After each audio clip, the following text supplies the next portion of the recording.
Businessman Opinion. Majelis Hakim memvonis nihil dan membayar uang pengganti 5,7 triliun kepada Beni Cokro Saputro atau Bencok dalam kasus Asabri. Jauh lebih ringan dari tuntutan jaksa yaitu hukuman mati.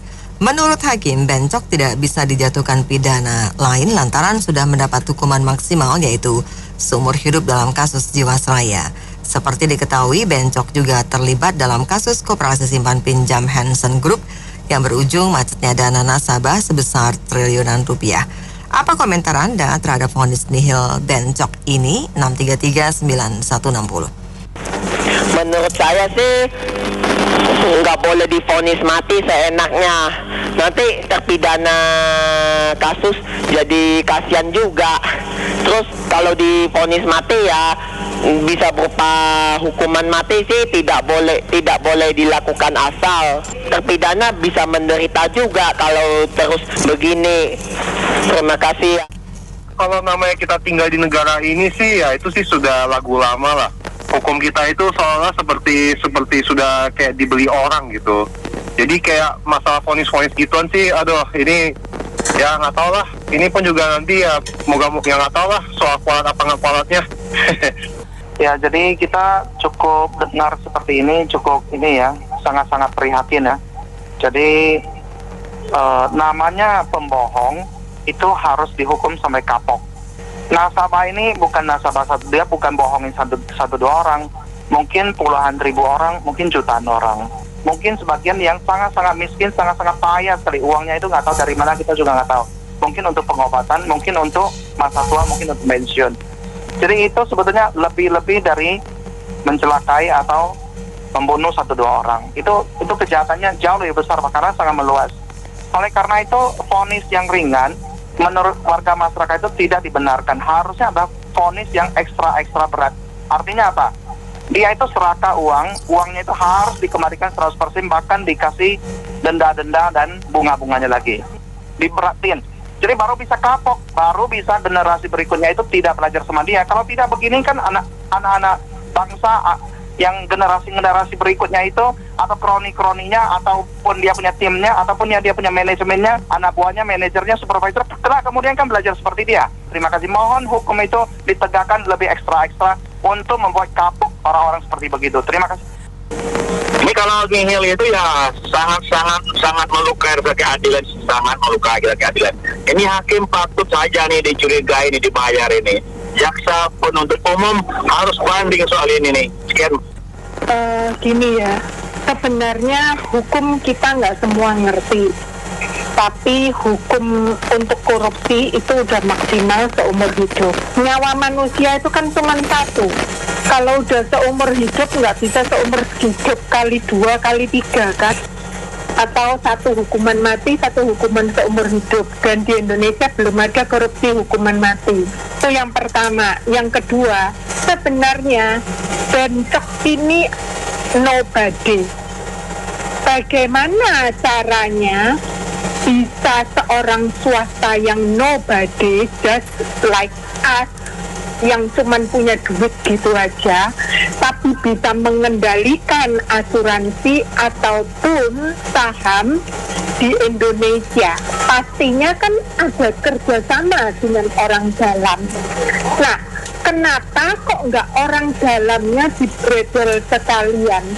Nggak fair kan kalau cuman seorang Bencok saja yang kena, tapi yang lainnya mana mungkin namanya satu perusahaan, 2 perusahaan Asabi dan asuransi jiwa itu dua-duanya selama 10 tahun lebih.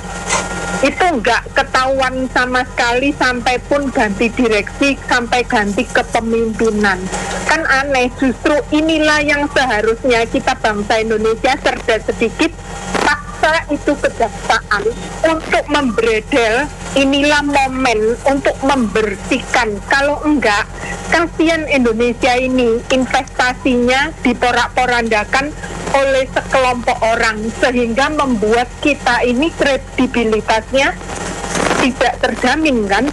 Artinya di mana bursa saham Pak Jokowi memperbaiki dan berharap supaya maju dan sebagainya. Tapi ternyata digarong cuman oleh seorang bencok. Nggak mungkin kan? Pasti ada orang dalam kan? Lah orang dalamnya siapa? Kenapa kok orang dalamnya nggak ada yang kena? Aneh. Dan berapa yang mereka gali? Jangan cuman kerugian pemerintah 20 triliun ya 20 triliun itu aja. Tapi bagaimana dengan kerugian kredibilitas Indonesia? Bukankah itu hal yang lebih mahal yang tidak bisa dinilai dengan sekedar uang berapa triliun? Lah, terus kalau sekarang jaksa ngomong bahwa mau naik banding karena dia mintanya hukuman mati, itu mah cuman sandiwara. Saya kira saya lebih bodoh daripada jaksanya. Saya lebih pintar dan lebih tahu sebenarnya tidak sesimpel itu korupsinya bencok. Makasih. Kalau menurut saya buat apa juga hukuman mati? Kalau apakah dengan hukuman mati itu uang nasabah dibalikin? Kalau menurut saya sih sekarangnya ini sih siapa Jokowi ya. Kalau Pak Jokowi mau bela rakyat, tolonglah uang apa tuh yang ditipu oleh penipuan seperti investasi online atau investasi jiwasraya segala macam dikembalikan 100% ke para nasabah itu. Jangan sampai disita oleh negara. Itu duit mereka, apa hasil keringat kerja keras mereka selama ini. Kasihan, tolonglah dikembalikan. Jangan disita oleh negara sedikit pun. Dikembalikan kepada nasabah jiwasraya sama ASAB gitu aja. Ya, saya melihat kejadian ini mencerminkan kita punya yudikatif. Hakim tidak memberikan keputusan dengan semangat memperbaiki korupsi. Semangatnya dulu tidak ada. Karena pada saat tertentu majelis hakim bisa menggunakan kekuasaan mereka sebagai hakim menjatuhkan hukuman. Apakah hukuman itu dianggap sebagai hukuman yang bertentangan dengan aturan? Hakim bisa. Karena faktanya banyak sekali tuntutan jaksa diputuskan oleh hakim yang berbeda juga ada. Jadi saya melihat kejadian ini tidak mencerminkan itu. Saya berkali-kali mengatakan negara kita walaupun Pak Jokowi mengatakan korupsi dan lain-lain begitu sering, tetapi lembaga negara tertinggi kita, eksekutif dan legislatif, tidak menunjukkan itikat yang serius untuk membuat undang-undang terhadap tindak pidana korupsi ini tegak. Yaitu apa? Pembuktian terbalik memiskinkan mereka. Karena di dalam kasus bencok itu terang-terangan pejabat negara itu banyak terlibat sehingga bisa puluhan tahun. Karena di era sekarang aja bisa terbongkar. Itu di dalamnya itu pasti ada kerjasama dan pejabat negara dalam hal ini BUMN. Mereka terikat dengan sumpah kepada negara. Itu seharusnya mereka bisa dijatuhi hukuman yang lebih berat. Dan di sini kita lihat kehakiman tidak memberikan keputusan yang menunjukkan semangat itu. Adanya keputusan nihil ini. Saya kira ini harus didengar oleh pemerintah.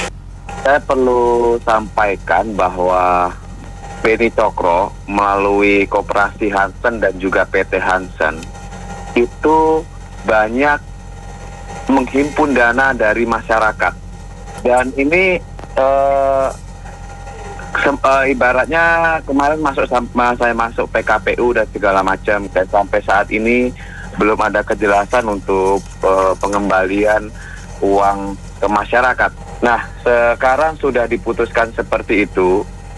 Minta tolong kepada pemerintah, saya juga menyuarakan supaya dikawallah ini, supaya akhirnya dana masyarakat ini bisa kembali gitu. Karena kasihan banget, karena triliunan rupiah juga uang masyarakat yang dikumpulkan. Dan kita sudah mendengar juga Indra Kents itu akhirnya dana aset-aset dia itu dikembalikan kepada masyarakat menabung yang menyimpan gitu. Nah, kami juga berharap dari nasabah-nasabah Hansen itu agar aset-aset milik Beni Cokro, PT milik Beni Cokro, aset-aset yang ada di dalam PT itu juga aset-asetnya dikembalikan kepada masyarakat sehingga uang-uang masyarakat ini kembali gitu. Karena begitu banyak uang masyarakat yang terkena dengan investasi seperti ini gitu. Jadi mohon perhatian juga dari pemerintah, keluhan dari masyarakat banyak ini juga gitu, Pak. saya bukan orang hukum, mungkin yang tidak tahu hukum, tapi saya heran ini kok ada hukuman nihil. Walaupun Bencok sudah dihukum seumur hidup, nah pertanyaan saya, apakah hukuman seumur hidup itu sudah hukuman paling berat? Apakah tidak ada hukuman lebih berat daripada itu? Kan bisa mungkin dengan hukuman mati, jadi sesuai dengan perbuatannya lah.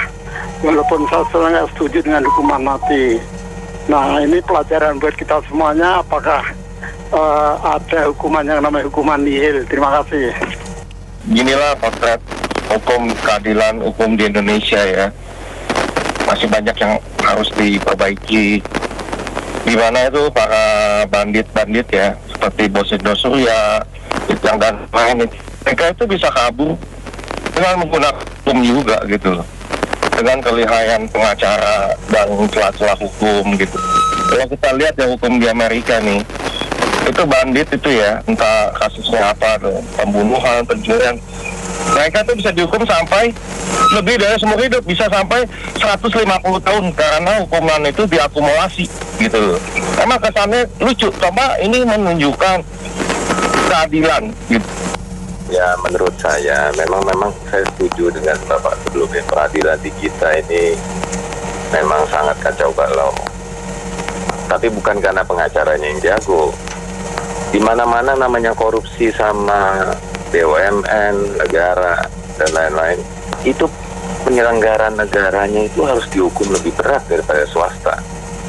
Tanpa ACC mereka mana bisa swasta kerjasama dengan mereka. Ini kalau misalnya, bukan misalnya, sudah terjadi. Itu Direktur Asabri-nya sendiri cuma dihukum 10 tahun, 8 tahun, ada yang 18 tahun. Kok swastanya seumur hidup? Dari mana logikanya? Itu aja, makasih. Ya, kembali lagi saya tegaskan. Senanglah mereka suruh ganti dengan triliunan. Buat mereka itu kecil ya. Jadi kembali lagi kita sebagai rakyat jelata menanyakan asetnya itu disita nggak pada waktu mereka pas dijadikan tersangka. Apalagi sudah vonis. Kembali lagi, disita tidak aset-asetnya buat negara. Kalau belum juga disita buat negara, wow, nikmat sekali mereka mengembalikan tanpa cuma-cuma lagi. Cuma segitu kecil. Jadi kembali lagi, semuanya ini aparat kita semua. Coba kalau mereka tegas, nggak akan kayak begini dari penegak hukumnya semuanya. Begitu saja, makasih. Assalamualaikum. Vonis denda 5,7 triliun, kecil itu. Ya, yang kita pertanyakan itu selama kasus ini dia terbukti itu aset-asetnya disita oleh negara tidak. Nah, jadi kita pertanyaan kita sebagai rakyat jelata, aset mereka itu disita tidak oleh negara. Kalau soal ganti uang kecil buat mereka 5,7 triliun itu nyaman. Jadi kembali lagi kita pertanyakan, aset mereka itu disita oleh negara tidak? Begitu saja pertanyaannya, makasih. Jaksa tentu saja bisa melakukan banding ya atas putusan hakim ini. Jadi saran saya sebagai masyarakat, tim jaksanya silakan mengajukan keberatan dengan cara banding. Namun memang kalau tujuannya adalah hukuman mati tidak begitu relevan. Karena memang dia sudah mendapat status hukuman seumur hidup di kasus sebelumnya. Jadi pilihan salah satunya mati, sementara lebih rendah kan tidak bisa. Jadi tetap hukuman badannya silakan aja hukuman seumur hidup. Terlebih sebagai masyarakat, saya menyarankan yang betul-betul dibanding adalah atas ganti rugi yang harus dia berikan. Jadi kalau merugikan negara sampai 22,7 triliun, terus hanya didenda 5,7 triliun, kan itu masih banyak selisihnya ya. Nah inilah yang harus diperjuangkan oleh tim jaksa, agar semua harta-harta yang berkaitan dengan tersangka dan juga harta-harta yang sudah sempat dipindah tangankan sebagai bagian daripada sindikat penipuan ini bisa diambil lagi oleh negara. Dan juga sebagai masukan bahwa memang OJK atau karena ini kan perusahaan ini pernah terdaftar di BEI ya, OJK atau otoritas keuangan lainnya harus hati-hati karena banyak yang memang menyampaikan seminar-seminar bermulut manis dan sebagainya, tapi sebenarnya mereka bukan pengusaha, mereka ini adalah penipu yang memakai seragam pengusaha. Akhirnya setelah begini baru kejadian ketahuannya sudah cukup besar gitu, 2,7 triliun. Jadi bandingnya adalah banding untuk ganti ruginya. Terima kasih. Menurut saya sih kalau dalam kasus ini sih saya bingung kok, harusnya negara itu juga memeriksa gitu, ada auditnya sama perusahaan. Kalau enggak kita mana bisa percaya lagi ya sama perusahaan asuransi. Maksud saya udah lama tapi kok udah ada masalah baru ketahuan gitu loh.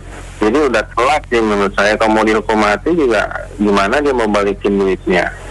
Jadi maksud saya dari kejadian ini harusnya dibikin sistem yang baru gitu loh, biar nggak terulang lagi. Ini kayak terulang-ulang terus. Makasih. Ya, menurut saya untuk kepentingan seluruh warga masyarakat, terutama yang dirugikan, jadi hukuman tetap harus maksimal ya, walaupun tidak hukuman mati. Namun satu adalah seumur hidup, yang kedua adalah semua dibayar full, malah dikenain denda-denda dan bunga-bunganya ekstra-ekstranya. Ini bukannya 20-an triliun, itu 5 triliun. Itu hatinya yang memutuskan, itu hatinya di mana? Jadi keadilan sosial sama pembelaan sama perlindungan hukum itu harus ditegakkan sebenar-benarnya. Jadi jangan penegak hukumnya itu malah lebih rendah daripada tuntutan jaksa. Jadi seperti yang Bapak Turun yang katakan itu memang harus dibanding, tujuannya adalah untuk memaksimalkan pengembalian. Jadi tidak mungkin aset yang dia itu sudah larikan dan merugikan seluruh rakyatnya itu, dia simpan di mana itu kan bisa dilacak. Kalau tidak bisa dilacak, keluarganya itu dilacak. Semuanya itu juga bisa dilacak kalau mau. Jadi harus ekstra-ekstranya. Jadi tidak boleh diperingan, malah ya kalau begitu ya semua orang teladani. Kita kan seluruh Indonesia mau maju kan harus teladani yang baik, yang maju, yang berjaya, yang baik, yang jujur, yang loyal kepada negara, yang setia kepada negara, kepada pelayanan kepada masyarakat. Sama, jadi semangatnya harus menuju ke situ, baru bisa menuju Indonesia maju 100 tahun kemudian. Terima kasih. Kita sih memang nggak bisa beroptimis ya, pesimis kalau mengenai hukum di Indonesia. Mungkin harus menunggu 2 generasi lagi hilang baru bisa ada ya, karena orang-orang ini kan memang cukup lama ya, cara mentalnya, cara didikannya udah nggak bisa dirubah ya. Moga-moga aja kalau kita terima kasih. Sebenarnya jangan ngil juga sih, yang dibutuhin nasabahnya kan uangnya balik. Justru asing harus berpikir gimana uang nasabahnya itu gitu loh. Mungkin putusan-putusan yang menyenangkan lah buat nasabah, itu aja. Ya lebih baik dibebaskan aja. Itu kan selama masih ada nafas, masih ada usaha. Kalau di dalam penjara ya udah pasti nggak bisa. Kalau kita yang penting aparat dijaga itu, jangan sampai kecolongan ke luar negeri atau gimana. Dan jadi nanti 10 tahun lagi suruh orang-orang awam kayak kita cari uang 10 miliar tuh susah sekali, nggak bakal dapat mungkin.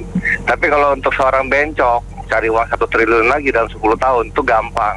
Jadi ya itu dilepas dulu, nanti 10 tahun baru disita lagi hartanya, itu kan lumayan dapat. Adalah yang balik daripada nggak ada sama sekali. Makasih. Hukumnya harus tegas dan jelas, baru sadar kalau orang benar-benar di hati Tuhan tidak akan merugikan orang lain. Kan setiap hari berdoa pada Tuhan tiap hari sesuai dengan agamanya. Masa begitu perbuatannya merugikan orang lain? Nggak gampang orang cari duit, diiming-imingi sesuatu orang menjadi tertarik, tatonya penipuan itu. Kalau nggak dihukum yang tegas, semua akan ikutin jejak kayak begitu. Saya sendiri melihat itu kalau nasabah itu yang uangnya terbatas, kumpul sekian tahun, ekonomi susah, makan pun susah, sakit sampai kepikiran, akhirnya mau obatin pun susah, nggak ada uang untuk berobat lagi, keluarga berantakan. Itu lebih dari kasus pembunuhan 1-2 orang. Oleh karena itu orang demikian harus dikejar, harus dipenjarakan seumur hidup. Lalu harta-hartanya itu harus diminta untuk dikembalikan seutuhnya. Bahkan kalau perlu itu dikenakan denda-dendanya. Dengan demikian baru kapok. Kalau perlu seluruh direksinya, seluruh yang yang mengambil kan tidak mungkin dikerjakan satu orang. Itu pasti banyak sekali orang yang terlibat yang kerjakan. Itu semuanya juga terlibat di penjarakan dan semuanya itu hasilnya disita, dikembalikan ke negara secara adil, lalu dikembalikan kepada masyarakat atau nasabah-nasabah asuransi yang terkait, termasuk koperasi yang terkait. Demikian, terima kasih. Baik, terima kasih banyak karena mitra bisnis yang sudah beropini dalam Businessman Opinion. Saya Nina Amelia.